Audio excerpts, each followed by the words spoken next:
I visited San Francisco in September, and I didn't go through all of this BS just to sugarcoat what I saw. I'm going to show you the truth and speak the truth. San Francisco is a demonic and failed state with an apocalyptic vibe to it. I'm talking rats, screams echoing through the night, ambulances left and right. Your odds of survival are better in The Walking Dead than 3 nights in Tenderloin. Luckily, I have it all on film to back it up. Now stay with me because my commentary on this city will be very harsh. Despite how horrible the streets look and the homeless people and the drugs in it, there are still things in San Francisco that are worse. Gas prices. We'll get to that later because now we're gonna watch this guy get high on fentanyl in the middle of the street. By the way, the syringe in his hand was probably, if not definitely, provided by the state. Safety first, he of course gets rubbing alcohol and rubs it across his hands.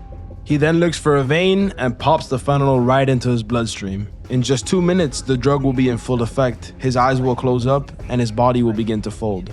You feel less pain? Yeah, I feel less pain. Do you feel the cold less? You feel warmer? I feel like, nice cool breeze, I feel like... Another effect of the drug is that before, when he was sober, he was actually making a lot of sense when he spoke. The moment he got high, he just started talking about just random stuff that didn't make sense. When you're sober, are there any sort of pains you have in your body that the drug then makes disappear? Shit, everything, man. So your body hurts when you're sober, and when you take the drug, you don't feel it anymore. Yeah.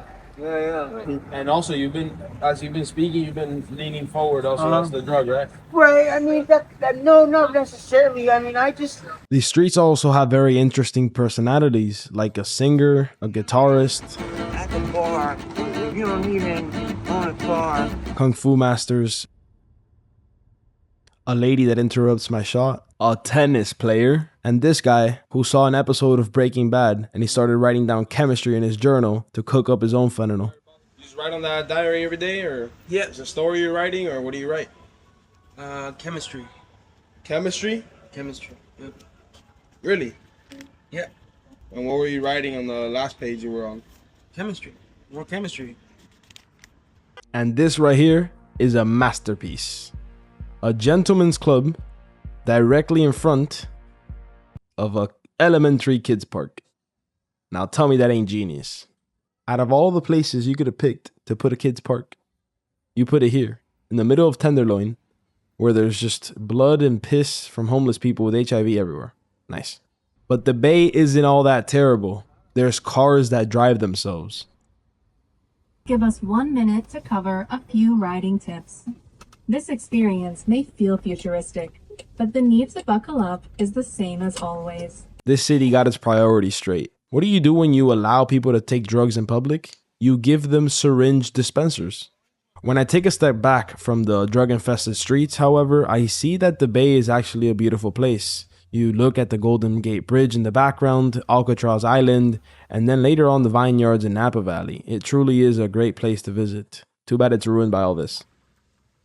My name's Sarah. I'm 34. I was born and raised in Marin County in Santa Fe, just across the Golden Gate Bridge, and ended up out here. And you guys said you've been homeless for 10 years? Yeah, for 10 years. If you wondered how a city looks when it's about to enter an apocalypse, it's pretty much something like this. Now, why do so many people, especially young ones, end up like this? Zombies in the streets, barely conscious, getting high every single day? I'll let a cop explain that for you. Young men like you don't know what they're about to do, and they go and smoke some weed or they do something else with their friends and don't know there's fentanyl in it. It doesn't take much for someone to get addicted, someone to overdose, it doesn't take much. And then a nice young man like you just all of a sudden is not leaving our city. Now, this is where I disagree with the officer. I'm gonna stop the interview here because the music was very loud. And as respectful as he was, and he even may be right because he has more experience in the actual city living this, but he says that it's their choice to do these drugs, and unless they're about to die, then there's no reason to intervene. Now that's where I defer, because these people are definitely affecting the city, affecting people in day-to-day, being violent, and they should be locked down or put in mental institutions. At least if they want to take their drugs, at least make it safe for the rest of society. All right, you guys have fun. Be safe. Appreciate you. Thank you. The Bay Area also has the largest Chinatown in the world outside of Asia. But I have not much to say about that other than the fact that the food sucks. I hate Asian food, sorry, except sushi. While walking down the street, I then found something that I did not think could be humanly possible. And this guy folded in a complete U position. The homeless are provided so many resources and food that they can actually afford having dogs. And these dogs are very useful to them because they can, protect them while they're sleeping.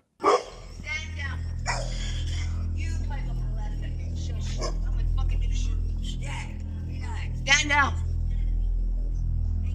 Is this what the most powerful country in the world's supposed to look like? And I mean, we're not talking about some random poor state. We're talking about California. We're talking about San Francisco. But at least it has self-driving cars. So they can't arrest the Honduran immigrants for selling unless they have a controlled fire or whatnot.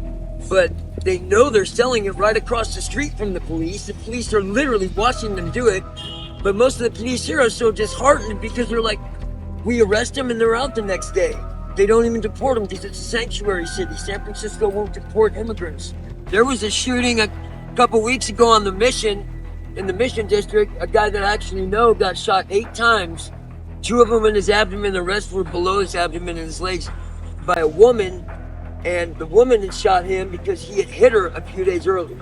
The homeless aren't even the only problem in this city. Honestly, some of the citizens are a little sketch. Like this situation over here. This guy, probably a homeless, was just, I don't know, he got violent and the cops put him down. Help!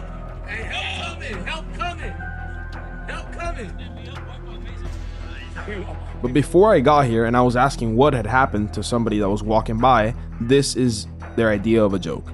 Yeah, they were murdered, triple murder. I don't know. With children and everything. Oh, shut up. She was.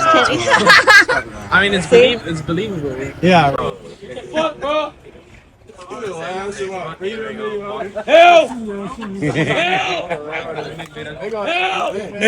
like that help, like shit, that's like real. Just so you don't get too depressed while watching this video, let's take a little 5-second break with these seagulls. And back to the bullshit. To add insult to injury, once a month, they stop traffic in this place with a bunch of bicycles. The idea behind this is that cars have to have patience and bicycle people matter. The city just gets more ridiculous. This went on for a good 3 minutes. They just went in circles and just made the poor people just wait with a green light. The green light turned red and then they're still there. Imagine getting back home from work to this, to then walking alongside zombies, to this. You still hold it together. You calm down until you look at your gas tank. Now, I've been talking about these people in a very desensitized manner, so it's time to take a step back. They are human. They also did not choose where to be born or what parents to have. A lot of these cases are kids born into drugs, sometimes by the parents themselves encouraging it. A lot of them have good hearts. Make no mistake, however, plenty of them are also criminals and murderers. Like any group of people, you should never generalize. But I do think they should not be free in the streets like this. Instead, they should be forced into a facility which rehabilitates them. But we live in the most free country of all, right? So that would be seen as taking away their rights. But then you have to ask yourself the question, what about the rights of others, the good citizens that aren't causing any trouble? What happens when somebody has too many rights to then take the right to live from another person? So that raises my question. Are these people mentally stable enough to be free? Will they not do whatever it takes to get the next high? But instead of answering that question, the citizens of this city are more concerned with Trump rigging elections and putting stamps of this on every door. How much? $5? I'll take at least 10, 15. 10, 15. That's a nice bike, yeah? Yeah. There's also this just walking around naked community type of people. Remember this was actually yesterday, and the next day I would come here and there were now ambulances outside because people were drunk and overdosing, because this is like a historic hotel where there's like rock stars and parties. So it's like a typical accepted thing. This place, the same place over there? Yeah. Yeah, it's a whole corner, yeah. And did somebody overdose right now, or somebody had an accident? Unit passenger 17, Medicare to location 1751. How long until you can collect some stuff? Pretty soon. They're getting ready to get big. Right. Bud up. They're getting ready to flower. What's pretty soon? A month? A couple weeks? Yeah, about a month. Keep it in the window. Do you sell it? Or you can Yeah, sell I'm it? selling them. How much do you sell? $15 each. Well, I'll take 25 for Each both plant? Yeah. The whole plant? I can take it. Yeah, yeah. Both of them. I'll sell them both for 20. Do you grow them in your apartment? Yeah. I got a bunch. It's like a city where your eyes are never safe. You know what I mean? They're always in danger. Thank you, sir. I didn't do it. I'm kidding. Huh? What do you guys provide for the homeless here? Besides Housing and food. how do you notice when they're having an overdose, or do you just call it? We are CPR trained as well. So I can, if this is not working, we can do CPR too. And how do you notice when one of them is overdosing? That's a good question, but yeah, we can tell. Because sometimes they're just slumped. Like So like I'll check on them. So if they, you can check their pulse and stuff like that. You try Narcan first. If that doesn't work, you CPR and call for help. Yep. All right, so let's start with your name and where you were born and raised. So my name is Ian. I was born in the city of Orange in Orange, California, but I basically grew up in Florida. My dad was part of the space program, so he's part of Apollo and Skylab. I've been living here 28 years. I was a waiter for most of my life, and I work for, I'm a retail supervisor. What made you choose the pink beard? Why pink? Guess that's my favorite color. A few minutes later, somebody sat down on these chairs, butt naked, and we had to ask this guy what he thought about it. I think it's great, It may not be for everybody, I wouldn't necessarily be comfortable doing it myself, but I support those that are. It's not like they're doing anything other than just hanging out, Why do you think they do that? Why do you think they just sit there? Because naked? they can.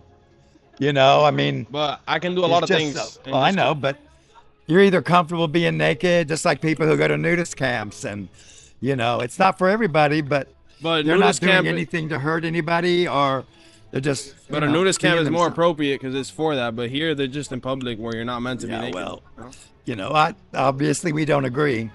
Yeah. So nothing wrong with that. Everybody has the right to their own opinion. Yeah. No offense, they're like assholes. Everybody's got one, and as long as you respect other people and what they do, and nobody's doing anything to truly hurt another human being or an individual.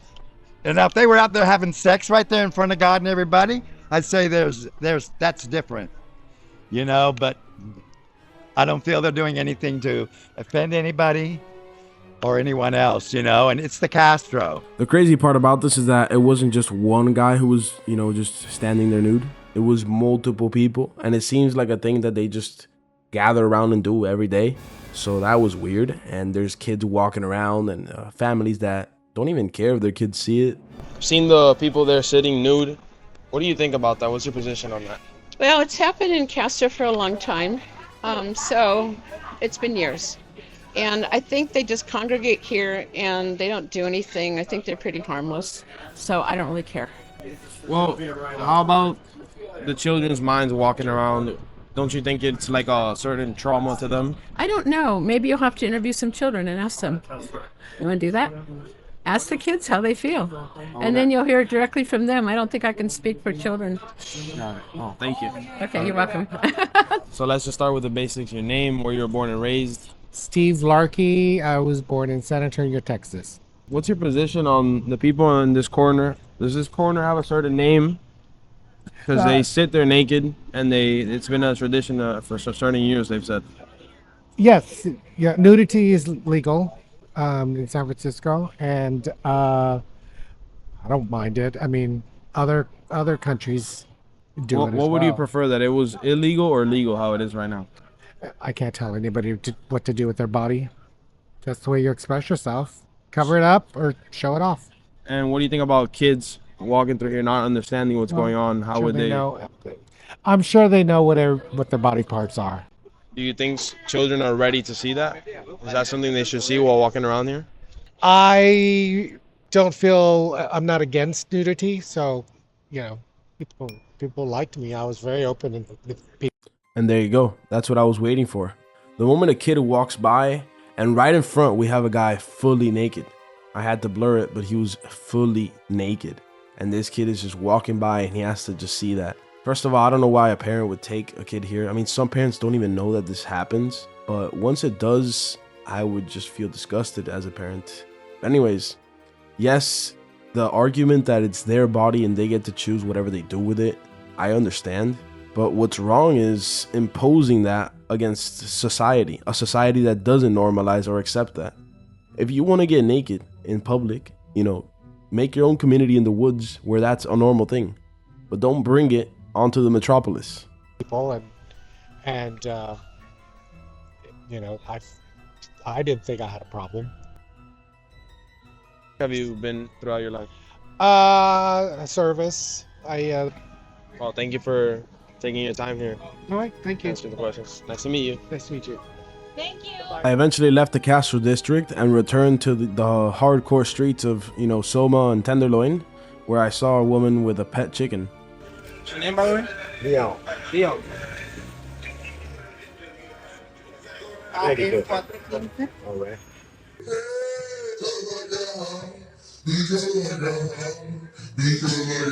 She seems like a very happy, peaceful soul until you realize she has an 8-inch blade on her leg that she can use at any time while she's high on crack. And later that day, we found a guy in the corner at night just declaring himself innocent against the public. I ain't did shit. I'm sleeping in the garbage can. I'm trying to drink some bleach and go to the hospital. And go to the hospital trying to get out the garbage can. That's all I've been trying to do. Just get out the garbage can. I ain't did shit, California. Honest to God, true. I did not disrespect the block. I didn't disrespect y'all. Period. I'm begging y'all. I ain't did shit to y'all. Period. I've been trying to get a fat girl. I'm trying to get a fat girl to get out the garbage can. That's all I did. That's all I did. I'm begging. What I do? I've been talking to fat girls. Because I'm trying to get a fat girl. That's all I did. I've been snorting them. The next day, I saw some guys playing with some dices in the street and walked up to them to see what exactly they were playing and how it was played. And it was called 4-5-6. Trips, that's trips. What does that mean? It's double. It's double. You gotta pay double on that. Oh. He won. Because he ate all three. Oh. And when you get that 4-5-6, what happens? You win. After enough fentanyl abuse, your spine actually starts to break. Laying down like this day after day without even realizing, because the drug is just putting your nerves to sleep, you're breaking your back and eventually he can't get back up. Earlier I saw him walking across the street in a complete U shape, just turned over like this. Why is it that your body, you're like folded in half constantly? Are you not able to stand straight? I kind of can, but It hurts? it's painful. Like, So the way that you sleep over years is what causes this? and also falling on the, like, I fell, like, I was at the BART station and I fell like 6 feet onto the tracks and landed on my ribs and on my spine.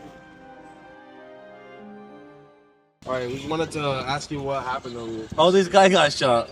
The guy got shot? Some guy got shot. You have You don't know who Citizen? it was. Huh? You have the Citizen app? No, I don't. If you download the Citizen app, there's a full video. Like, people record everything that happened. How come they just let like the drug dealers sell and the junkies keep doing drugs? Like, why do they just let that continue? That's a good ass question. That's a really good question. I mean, it's not as bad as it used to. But I think most of it is just that they make a lot of money. The city itself makes a lot of money off homeless people. Like services and programs, things like this. Who pays for, do they pay for? So they get government grants. So the government, all of our taxes, things like this, goes into the state, right? And then part of this, they promise us programs to help our communities. So they give all this money to the programs, and they say, oh, well, we're trying to help these people. No, they're just like bringing them in, using them for a little bit of time to get paid, and they send them back on the streets. The longer you're homeless, the more you come back into programs, you know?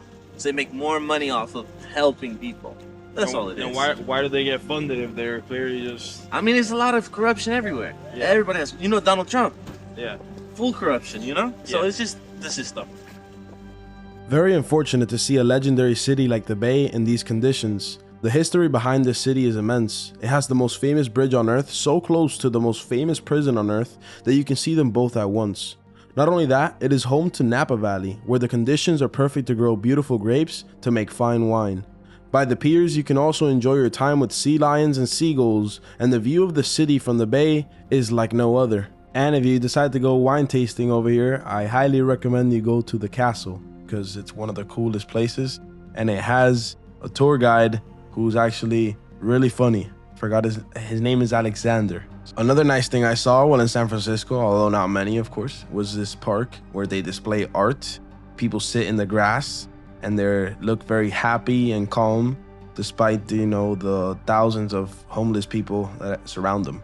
I do have to make a parenthesis and talk about the infamous trio who escaped Alcatraz on a breezy summer night. I was in the cells in person and listened to the audio the tour provides, which explains step by step how they escaped. They carved a hole in the wall with spoons. They carved during times where inmates were allowed to play instruments to mask the noise. They starved themselves to fit through the hole quicker. They painted with cardboard a fake wall to hide the hole they were carving. They made fake heads to put on their pillow the night they were escaping. And they made a lifeboat with impermeable jackets. Yet people think they drowned. They definitely did not drown, I'll tell you that. It's even said they took cold showers on purpose to get used to the water, and they did it in summertime when they escaped. I just had to make this clear. Now let's go back to the drugs. It's quite ironic that Al Capone got, sentenced to Alcatraz for many years, and all he did was sell alcohol during Prohibition. And next thing you know, right around the corner, Napa Valley, a couple miles off of the prison, is one of the greatest places to grow grapes and make wine. So he got put in jail next to his product. That's just one of the many ironies of this city. Here's a cute seagull, because I know you're tired of all the drugs. Sir. What? Why are you walking the street? Because you were in the way. Oh, okay. Duh. So you said it's this way, right? Yeah. Okay. Thank you. Yeah, okay. This cross right. Appreciate that. Thank you. Thank you. Do you want to buy me a soda from the dollar? Do you want any soda from the dollar? We got water. You need water? Yes, please. Let me You see have it. water? Yeah, great. Hi. Beautiful. Hi. Thank Where are you from? I'm from, I lived here for a long time. I'm from... This city is just cursed. Many teenagers come here to have fun, party, smoke some weed, and next thing you know, a weekend vacation turns into a lifetime. 10 years go by and they're still in the streets smoking fentanyl, all because they took some weed from a stranger. Most homeless people we interviewed weren't even from here. Some are made here, others move here because of how comfortable it is to buy drugs and consume them on the sidewalk. So where exactly are all these millions of dollars in aid going? Logically, it would be used to reduce drug use and exterminate homelessness. Instead, the money seems to be going into certain pockets. Then we've got the horrendous tax rate combined with expensive cost of living and $5 for a tank of gas. You've got a bike gang that stops traffic once a month, a group of attention-deprived men who wants to sit in public naked. San Francisco is a failed society that needs rescue. This city, I believe, needs Batman at the very least.